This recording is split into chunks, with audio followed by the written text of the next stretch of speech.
Well, Frank Borgia was a member of our family, and he had an argument with another member, and they both went to the boss, and the boss decided to kill Borgia. And that's the way it is, you know. Borgia might have been right, I don't know, but they called me and told me to go to San Diego with Frank, and he was going to clip Frank Borgia. So I went to San Diego, and we had somebody bring him in the house, and we choked him and buried him, and that was it. He was a member of our family.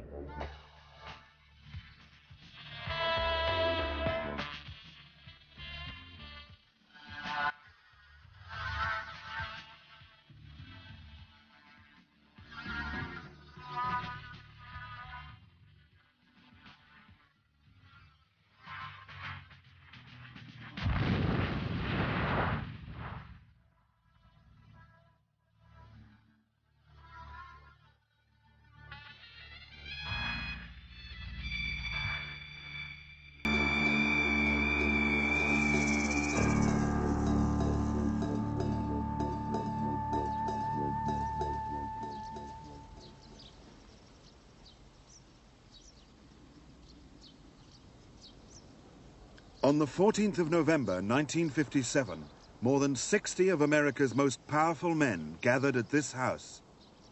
They were deciding the future of an industry worth billions of dollars.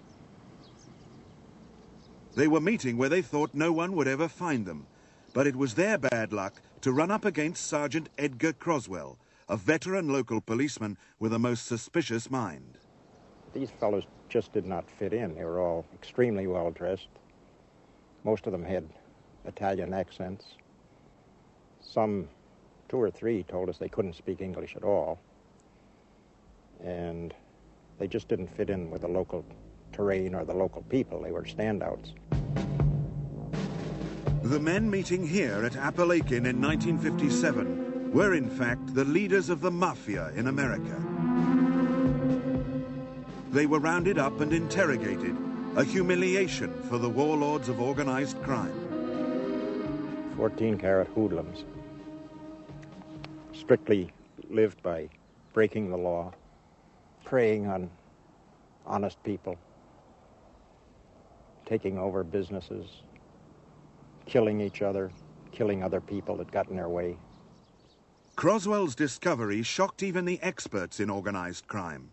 At the time, most police forces in America claimed the Mafia did not exist. Appalachian was a bombshell. That's, I think, or at least 25 years later, it's fair to describe it as such. This meeting of over probably the full extent was about 80-some-odd people, meeting all from different parts of the country, all recognized as members of organized crime, many of them documented in the files of the Federal Bureau of Narcotics as members of the organization, all meeting at one place on a chilly, unpleasant afternoon in Appalachian, New York, a remote town in the southwestern part of New York State, was a phenomenon that could not be explained. It certainly said more than anything that some form of organization exists. 6 years later, there was another bombshell. The first man from within the Mafia to turn public informer appeared at Senate hearings and on nationwide television. The committee will come to order. We have as our first witness today Joseph Valachi, who is... In jail for narcotics, Joseph Valachi was breaking the Mafia's most feared commandment, omertà, silence. He was the first ever to reveal the structure of the Mafia and the men who ran it. You do solemnly swear that the evidence you shall give before this Senate subcommittee shall be the truth, the whole truth, and nothing but the truth. So help you God. Valachi also revealed its secret Italian name. Are you a member of any secret organization? Yes, I am. What is the name of it? Cosa Nostra in Italian. Cosa Nostra in Italian. Our thing and our family in English. Valachi called it Cosa Nostra rather than Mafia. Helped by huge charts, he named hundreds of men in the crime families or crime armies that made up the organization. He knew the punishment for betraying their secrets. Senator, can I say something, Senator? Yes. As to what I'm telling you now, I need to go no further to say nothing else. This is what I'm telling you, what I'm exposing to you and the press and everybody. This is my doing. Fallaci died of cancer in prison, but he had armed guards to the end. Every informer faces a death sentence from the Mafia. Jimmy Fratiano is the most important Mafia member ever to defect. He now has to be protected from the hitmen of the mob. I just take my chances, try to stay away from them, go someplace where they can't find me, just live as long as I can. You know, when they find you, bye-bye, baby. Jerry Denono, another killer turned informer. He's now serving time for murder in the same prison as men who want to kill him for betraying the Mafia. He rejects his old mob connections. I don't like what they've done because they haven't realized reality yet. They're still in a fantasy. So I stay away from them, but there's only so much of a piece of a room I can hide. That's why it's not that easy to do time. Joey Cantalupo. For 14 years, he worked closely with the bosses of 4 crime families. He became an informer for the FBI, and his evidence sent many top mobsters to jail. He now lives in hiding. You must realize that a man like me, who has made cases against organized crime figures, could not possibly stay on the streets of New York. It was just a matter of time before I would be killed by these people.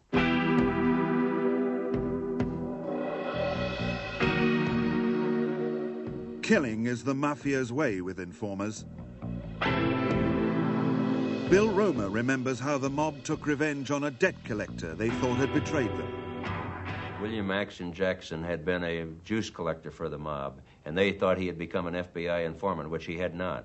But they thought he had, and so what they did, in order to try to get him to admit that he had been an FBI informant, they took him, they abducted him physically, and they took him to a meat plant, a meat factory where they hung meat, and they put him up on a meat hook through his rectum. They hung him on this meat hook, 300 pounds Jackson weighed. They hung him on this meat hook. They tied him up so that he couldn't wiggle his way off. And then they got a cattle prod, and they electrified that cattle prod, and they stuck it in his penis. And they left him there, trying, in the meantime, interrogated him concerning his relationship with the FBI, which was non-existent. And they tortured him for 3 days. Never did really kill him, but he naturally expired through the excruciating pain. What is this organization that kills to guard its secrets? There are 25 crime families across America, each structured like an army. The head of each family is called the boss. His deputy is the underboss. Equal with the underboss is the consigliere, the boss's top advisor. Beneath the underboss are capo regimes, lieutenants or captains who each command their own crew of soldiers. These men have all been initiated into the family and are known as made members, made men. To be made a member of this secret society, you have to be Italian, by birth or descent. Aladino Fratiano, alias Jimmy the Weasel, born Naples, Italy, 1913. He was chosen for membership of the Los Angeles crime family, and with 4 other candidates, he went through the traditional secret rite. 5 of us went to a winery on Western Avenue in Los Angeles, and they took me in first. They take you in one at a time, and there was like 40, 50 members of the family there, and the boss would be in the front end with the underboss, the consigliere, and the capos, all on one side, and around the table there was the soldiers. Well, in the middle of the table they had a gun and a sword cross one another. So they bring you in there, and so you hold hands. Everybody stands up, and you tie each other's hands. and then the boss says something in Italian that lasts maybe a couple minutes. And after that, they prick your finger with the sword, draw blood. Then they take you around to each member of the family. You kiss them on the cheek, you introduce you, and you're a made member of La Cosa Nostra. The boss of the families decide who is going to be made as to how they have produced in the past years. They don't make people every year. They make people maybe every 5 years, every 10 years. They open the books. They have these tremendous books. They're going to open the books, and we're going to make 15 people, new members of this organization, because 5 of our members have passed away, and we need to replenish with new blood. So the bosses decide as to who is going to be made as to what they have done in the past years, as to how they produce for the organization. And they say if I introduce you to somebody and I say he's a friend of ours, that means he was a member of the family. But if I introduce you to somebody and I say he's a friend of mine, that don't mean nothing. You see, friend of ours means our thing. See, that's La Cosa Nostra. That's in Italian, is our thing. Years ago, they used to make members of organized crime families because of the way they conduct themselves, meaning, you, my friend, go out and you kill Joe Schmo. And you kill Boo Baby. You know, they got all these crazy names. And after you do that, we'll recognize you as being a good fellow. We'll make you a member of our family. They don't do that anymore today. It's more sophisticated. You go out and show me $1 million profit on a certain interest, a certain business deal. And you show us $1 million profit, and we'll make you a good fella. We'll make you a member of our organized crime family. They don't grab me off the street and say, because I shot John Doe in the head twice and did a great job, I now make you a made man, which gives you privilege to a piece of all this action. That's baloney. The soldiers that are in Chicago that are not made are soldiers, associate members, that have to go do burglaries, go do robberies, go rob banks and do extortion and everything else to make a living. Now, they don't get a piece of the pie of this mafia enterprise. The only ones that do that are made are ones that have contributed $500,000, $200,000, whatever you've contributed to this pot, you then take out, and you got a piece of the action. Now you're made. When you're a made member of a family, it demands respect. People under you and people in the street. Once a person is made, the whole world knows he's made. Because it's important to have that statue that, well, now you're made. Now, I demand respect. And you have to give me respect because they know the consequences. You don't fool around with made men. What are we talking about? We're talking about maybe 4,000 people of Italian descent across the United States that are the hierarchy of organized crime.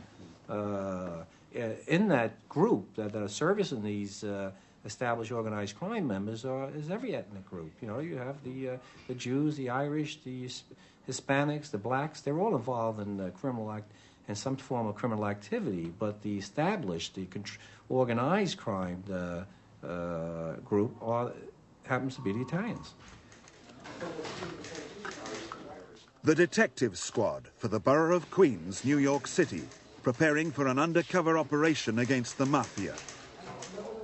The Crime Bosses Summit at Appalachian in 1957 revealed how little law enforcement knew about organized crime. Since then, police forces have penetrated the families by using not just informers, but also bugs, telephone wiretaps, and microphones. And ask him what happened. Yeah, and ask him what happened to that on that that shooting the other day in the same area. He probably has knowledge of that. You know. All right. I'll get up to talk as much as I can. And you know what the signals are in case you have a problem, right? Right. All right. Peggy, I want Peggy and John in there, and they're going to be in the next about 2 booths away from you. Okay. They're going to go in there ahead of you, so it don't look too suspicious. It says, then I want to have Teddy and Vinny on the outside. You're going to be, Jack, you're going to have that Kel going, okay? Yes, I'll be recording everything from the outside. Right. Make sure The police know that for every member of a crime family who dies or goes to jail, there is always someone ready to replace him. John? Only the Mafia has this tradition of rebirth and renewal. There were people that I knew when I got started over 20 years ago that were just sons of organized crime members and really not involved. But as in the last 25 years, now these people are capos. They have a crew of their own, and they've made their bones, so to speak, and paid their dues, and now they're, if they have the ability, they're ruling 10 or 15 people that are out there making money for them.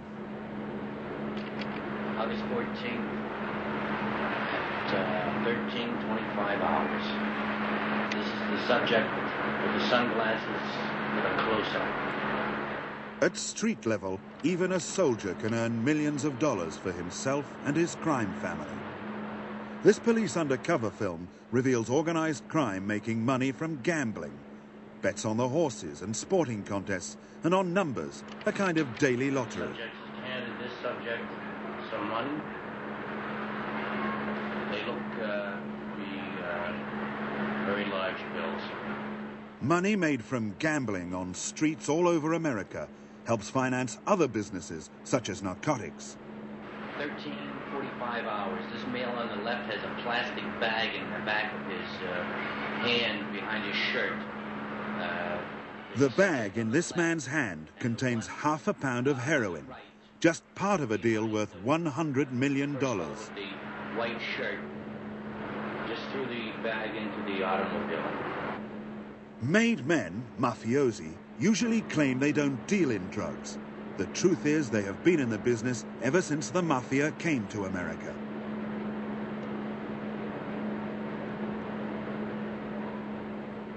Although the marketplace appears tranquil, it is governed by violence.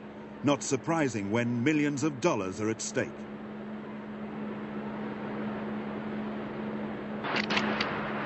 One of the Mafia's most lucrative businesses is loan sharking or shylocking, lending money at extortionate rates of interest that can turn small loans into huge debts. The Mafia moneylenders know that violence or the threat of violence will make the customer pay up in the end.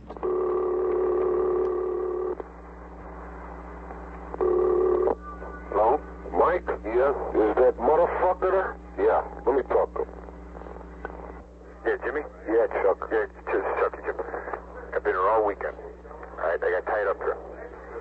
Chuck, I'm going to tell you something. Yeah, Jim. You have that fucking 200 in my hands tomorrow. If you ain't got the 200 in my fucking hands tomorrow, you understand me? You better stay there, because I'll tell you, you've reached the end of the line with me, my friend. You have no more time, and no more bullshit, and no more outs. By tomorrow night, 6 o'clock, you have that 200 in this joint. Believe me, kid. And every Friday from here on in, you have what you're supposed to have in this joint. If we don't see you tomorrow by 6 o'clock, you don't owe nobody nothing. You understand? You have it here by 6 o'clock tomorrow night.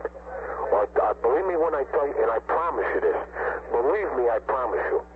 I'll break every fucking bone in your body before I go to jail. Every fucking bone in your body. I swear to my kids. You understand? All right, sir. Okay. Bye-bye. Bye. Such is the money these men earned from their street rackets that they were able to offer the police $200,000 to destroy these videotapes. They were unsuccessful and went to jail. Joey Cantalupo worked with such men. Shorty Spiro was a recently made member. In 1975, he became a made member of the Colombo family, and he lived by violence. He was a violent individual. And there was nothing nice about Shorty Spiro, and I had a situation with him at one time where I was in a sociable game of four-handed pinochle partners, and I caught Shorty cheating. And we were at this Michael Bellino's house, who was also a member of the same Colombo family. And I said, Shorty, you can't do that because you're cheating. And our wives are in the same area of this particular house. He says, what? I said, you're cheating, Shorty. You can't cheat. This is a sociable game. And he takes a .45 out of his pocket and he puts it to my head. He says, don't you ever call me a fucking cheater. I'll blow your brains out. At that time, I got a little diarrhea, and I said to my wife, come on, let's get out of here. And we left. But the man, actually, he lived that way, and he died that way. His brother was shot to death, and he tried to revenge his brother's death, and he was killed himself. So there's no more Shorty Spiros.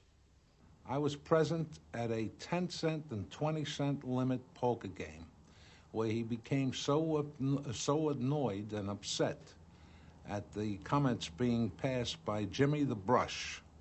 That was his nickname. His last name was Fife. He wasn't Italian. That he grabbed his head, pulled him forward, and bit off his earlobe. Bit it off and spit it out. And then took the guy into his car and drove him down to Paul Kimball Emergency Hospital.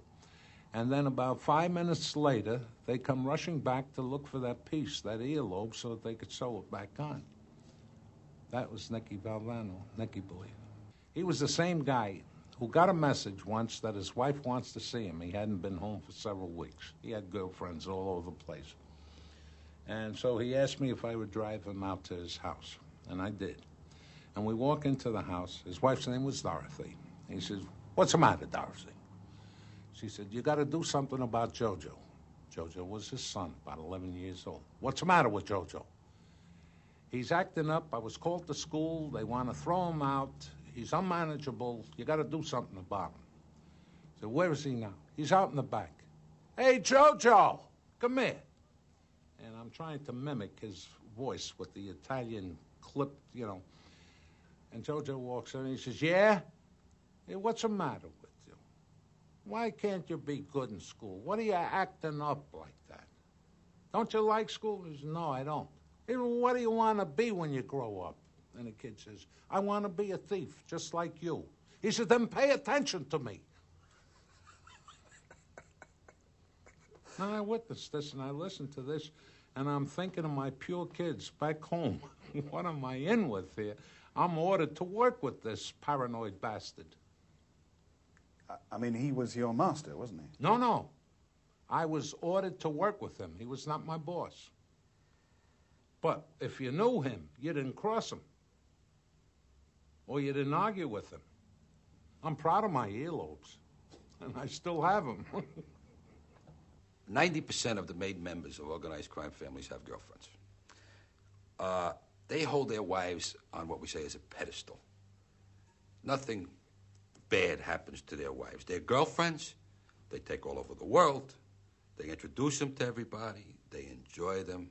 They spend their money on them. And eventually they go home to the nice wife who's home baby feeding the babies because they all have a tremendous amount of children. So they keep their wives what we call pregnant and barefooted. And they enjoy their lives with their girlfriends. But they go through girlfriends like they go through veal cutlets. It's big, just turns over. And eventually they give you hand-me-downs. Like this is, I'm Ali Boy Persico, and I'm going out with Dutza. It's a girl. Right? But I used her for about a year or two now. Now, Michael Bellino, you can have Dutza. I don't want to know more. I got something new. I'll never forget this one time. Joe came over to me and he said, "Come on, Ali Witchy was having linguine and clam sauce. I'll never forget it." He said, "Have a glass of wine." Nancy came over to me, who was Mio's sister. And she said, "Listen, Jerry, do me a favor. Take me to Cicero tonight. After you finish eating, can you give me a ride to Cicero?" She left the table, and Joe said to me, "You don't drive her nowhere.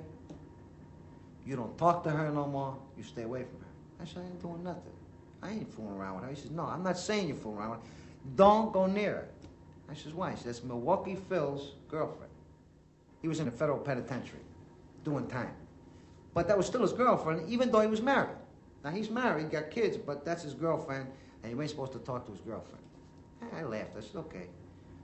Months later, she was dating, this guy's name is Blackie. He was a bookmaker in Cicero.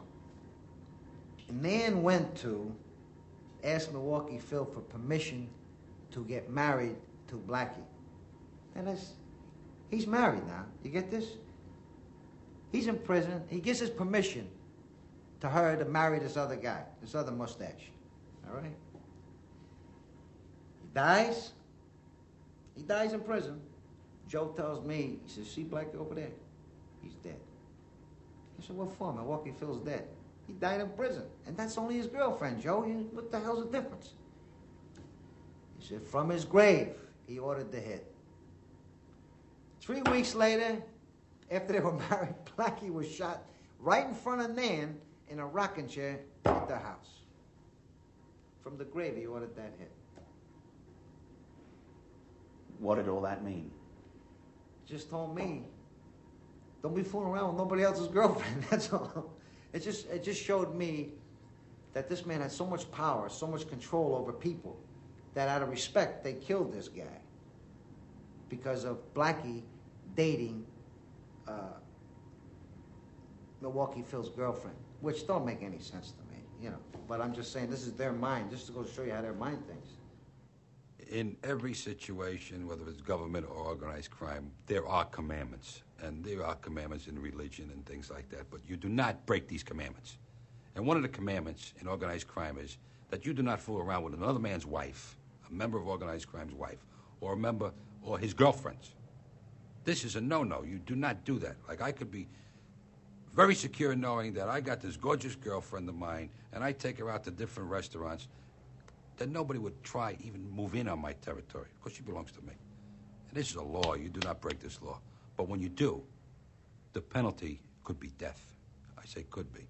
And a perfect situation of that is Joe Colombo's father was fooling around with a member of organized crime's girlfriend or wife, pursue whatever it might be. And they caught them in a car together. And the next day when the cops found them, they were dead. They were both shot in the head. Dead. But the unfortunate thing here is that they cut off his prick and stuck it in his own mouth. And that's how they found him. And that's for fooling around with a wise guy's wife or girlfriend. The family is basically based on violence. And we are not talking about the normal everyday beating or a slap in the face. We're talking about murders to show that I am still the boss and you are not going to try and override me. And that is proven in many cases. There have been many cases where people have been murdered just for the sake of showing that I'm still the boss of this family and it's going to be run my way. And a perfect instance of that is an individual who was a captain in the Colombo family. His name was Mimi. He had control of Coney Island, which is a vast area. Coney Island is a big area, a large population. And he had all the numbers and the shylocking and everything, but he still answered to the boss. But Mimi had a terrible problem. He liked to drink. And when he drank, he didn't care who the fuck you were. You could have been Carl Gambino. And if you walked into the restaurant where he was at and he didn't like the way you looked, he said, hey, you look like a jerk, Carl. But he was drunk. The liquor was talking for him. And this was a situation that actually happened. In a restaurant in Coney Island, Carl walked into. And who's there falling on his face? But Mimi. Now, Mimi has his own crew, 20, 30 men who work for him. And because he insulted Carl, it was decided that this man has no respect. Respect is a big thing. And he had to eventually die. So Charlie Moose Panarella, who was also a captain in the Colombo family, got the contract to kill Mimi. And Mimi was killed. Now, his crew, these people who worked for him, cherished the guy. They loved the guy. He supported them. You know, everybody made money with him. And one night, there was these two members of the Colombo family also, but of Mimi's crew, are sitting in a bar called the 1717, which is on 86th Street in Brooklyn. And they're talking, oh, geez, you know, it wasn't right what they did to Mimi. We're going to have to get our guys together and take a stand or do something to Charlie Moose, because everybody knew Charlie Moose killed Mimi. So as they're talking about it, the bartender overhears it. He just goes in the back, he drops a dime, right? Tells whoever's on the other end what's going on. Tommy Babushka and his friend go out to the car across the street, and they get in the car. And the next thing you know, 2 shotgun blasts from a shotgun, and they are dead. So this shows you the control that they have over their own people. It's business. Strictly, the murder I was involved with, one murder that I was involved with. The judge, I talked to him from where I was, and he said, that man is your problem. He murdered a client of ours who we did not want nothing to happen to, including me. Not a thing we didn't want, not a hair touched. This kid was on heroin. He went crazy. He committed the crime. He couldn't be trusted no more. He couldn't be controlled no more. He was my responsibility. He was in my crew. That was business. As far as me be able to go to a 7-Eleven store and say, stick him up, I'd be scared to death. Just to rob it, I'd be scared to death. I wouldn't know how to do it. For me to hurt, say, a person like yourself for no reason, just for no reason, I wouldn't know how to do it. I couldn't do it. But business is business. And that was business, my responsibility. He broke our law. He broke our law. So we don't have courts. We got a court, but he wasn't at the court. He got tried, convicted, and executed. Because that was our own little family. And that's exactly how that was taken care of. But it was strictly business. It was in a remote area. Nobody else was jeopardized. No children were jeopardized. No family was jeopardized. Nobody else was jeopardized. In a remote area, take care of business, very clean, neat, end the story, goodbye. That's it. I said, Louis, come on, we'll have a cup of coffee, you know. He's got the money. So as he went in, one guy put his arm around him, Frank Bump and I put the rope on him, and we killed him. That was it. We choked him. There was about 9 people there. Why were they there? Well, I don't know. They were there, you know how they meet or something like that, and they heard that I was coming in with Russian Louis, so they stayed. They were all members of our family, see. So they just stayed. They didn't have to be there. You know, it was just something that they happened to be there, and they just waited around, see. See, most people would prefer not to be around when they see someone being strangled. Well, not people in the family. They're killers themselves, you know. So it didn't mean nothing. Kind of like a cabaret. Yeah, just like a little performance, see. Like a magician. Something disappears, then it comes back. And in this case, nobody comes back? No, they don't come back, yeah. Yeah. The honor amongst the organized crime in the Italian families is tremendous. There is so much honor there that it's not like these fly-by-night organizations or there are other aspects of organized crime other than the Italian organized crime. But the Italian have the honor. The other people don't have any honor. For instance, an individual named Matty the Horse Zorella beat somebody out of money in a deal, and they put a contract out on him. The man was sitting in the car with him and his wife and his 2 kids. They did not shoot the wife or the children. They went up to the car and shot him 3 times in the head. This is honor. If you get another organization like the Blacks or the JDL, whoever it might be, they blow up the whole car with everybody in it. What did you feel about killing people? I mean, did... I don't know. It's hard for me to explain. I didn't have much feeling. Because, you know, I never killed nobody that was innocent. You know, they were all gangsters.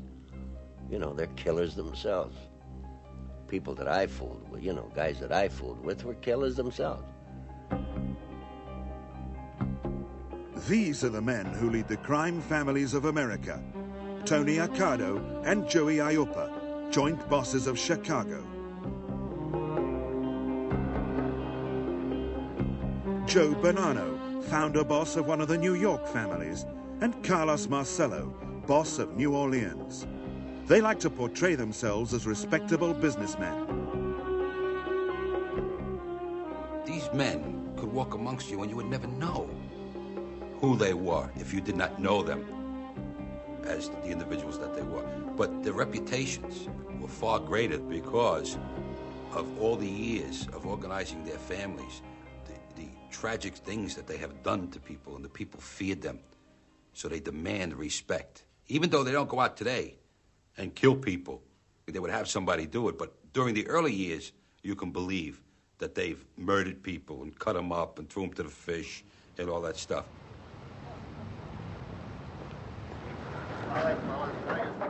You could run into Carlo Gambino on the street when he was around and never know. He would fit in with anybody. You would never know this poor, meek, humble man was the boss of bosses and the boss of one of the biggest crime families in New York, or the biggest crime family. They might call him the old man because he was getting on in years, but he definitely dominated all the families.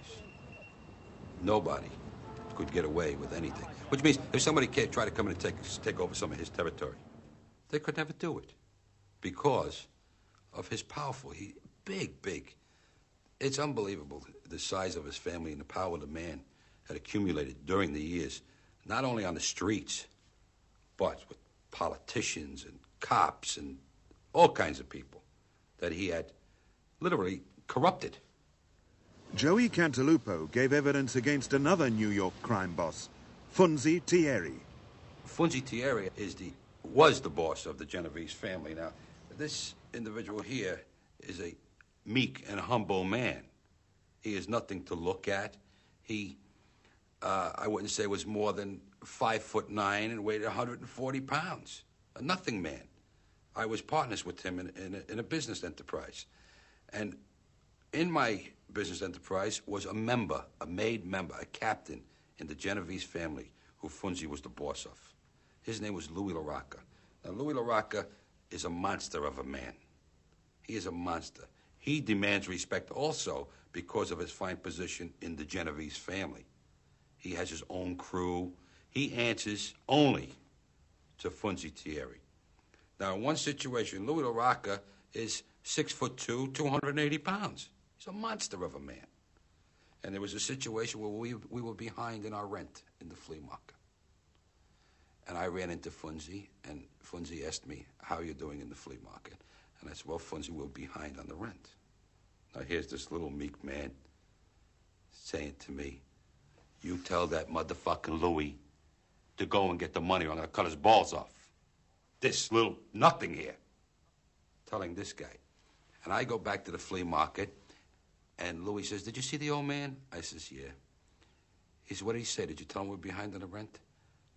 I was embarrassed to tell Louis what he said. He says, tell me what he said.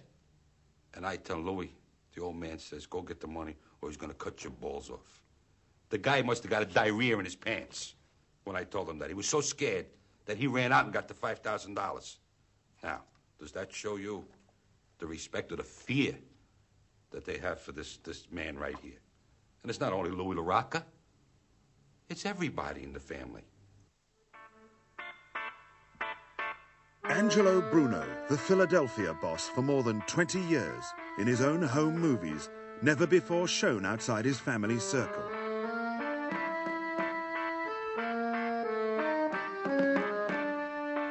Born in Sicily in 1910, Bruno fulfilled the American dream. He started with a grocery store and ended up a millionaire.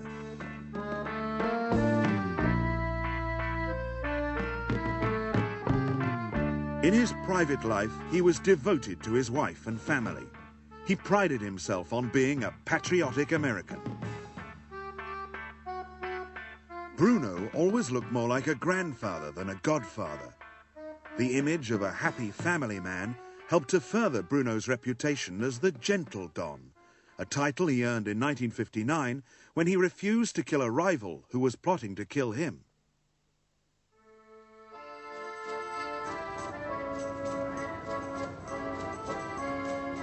South Philadelphia was Angelo Bruno's home territory. Most people in this Italian neighborhood have no connection with organized crime, but this is where most members of the Philadelphia crime family were reared. Mike Chitwood also grew up here and knows all the city's mobsters, but he joined the Philadelphia police and became its most decorated cop. you can't find anybody to say a bad word about him in the neighborhoods. Angelo Bruno, you could never find anybody to say a bad word about him, because they always were, quote, nice to the people. Somebody needed help, they couldn't pay their gas bill, electric bill, whatever, these guys would pick up the tab for them. And Bruno was always gentle, non-violent in his approach to whatever he did.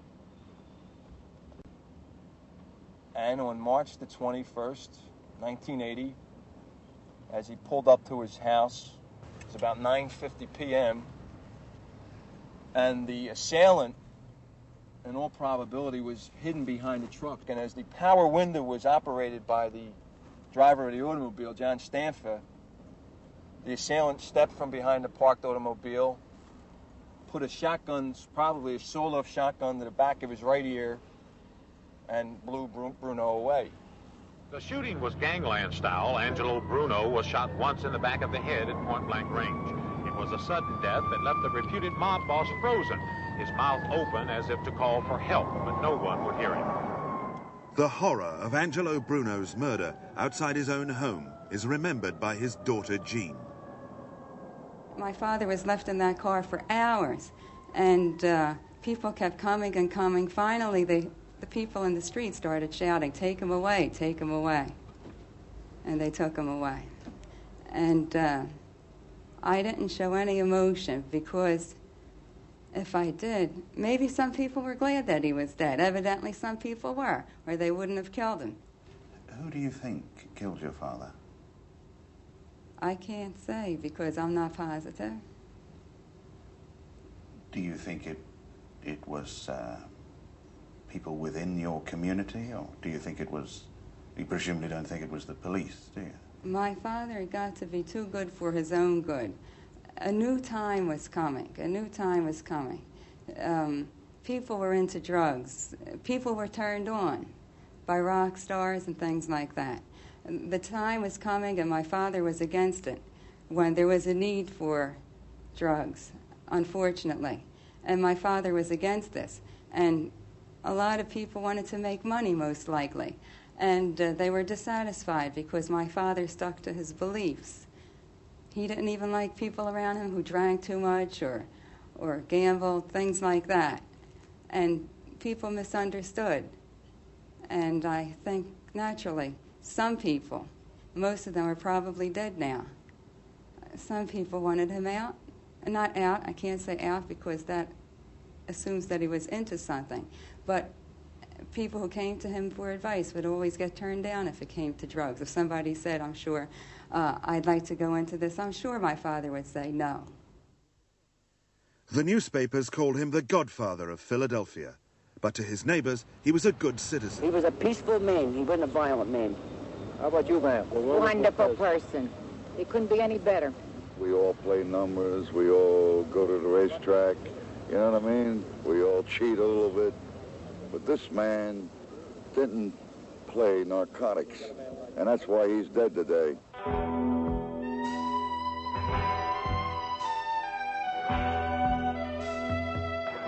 Perhaps Bruno was killed because he opposed drugs. Perhaps younger men simply wanted to take over. Those who ordered his killing probably attended his funeral.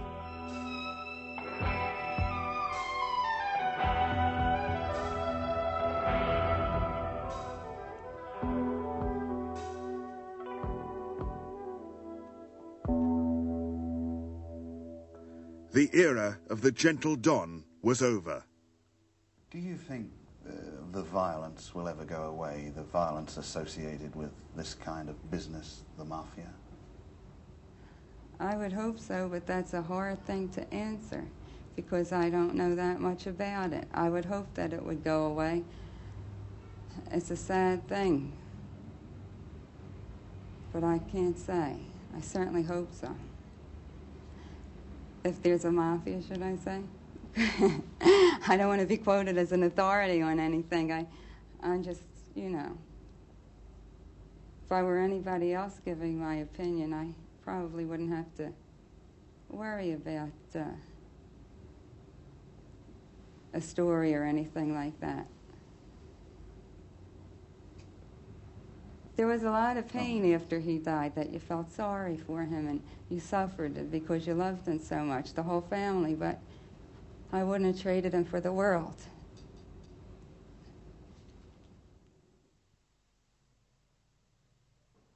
This was the beginning of what is referred to as the mob war in Philadelphia.